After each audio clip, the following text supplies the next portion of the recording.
Factory పైన enemies ఉన్నారా మచ్చా? నా కొడుకులు కనబడుతుంటే కొడుతున్నారు.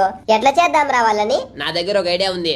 ఏంది? ఇప్పుడు నేను సత్తా ల్యాండ్ మీద పెట్టుకొని మీరు రివైవ్ ఇవ్వండి, మళ్ళా పైన దిగి వాళ్ళని చంపేస్తా.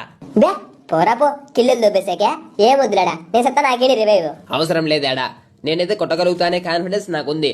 నాకు ఉందిలే. సరే అయితే కొట్టుకోపో, మేము ఏడ ఇయ్యము. బాట్ నా కొడుక సావు ఇత్తా. అది అటరా దారికి ఈయన రివైవ్ ఇవ్వండి. ఈదండి ఈదండి ఎవరు ఈదండి.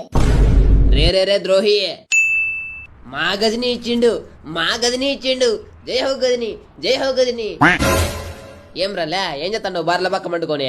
ఏ ఓయరం అనుకున్నావా ఏంది? ఓయ్ నీ తల్లి, పవిత్రమైన గేమ్ ఇది, అపవిత్రం చేయాలని చూస్తావా నువ్వు? పైన కొట్టేసినారేమో, లాస్ట్ ఆడినాడే ఎత్తుకండి. అదే పనిలో ఉండం. అమ్మది నమ్మ ఇడే ఉన్నాడు. ఏ భగవంతుడా, నువ్వు నా వైపు అని కొట్టేటట్టు చూడు. ఉరుకురు బలు దీం బలాలే పునక మీద పడే పట అని.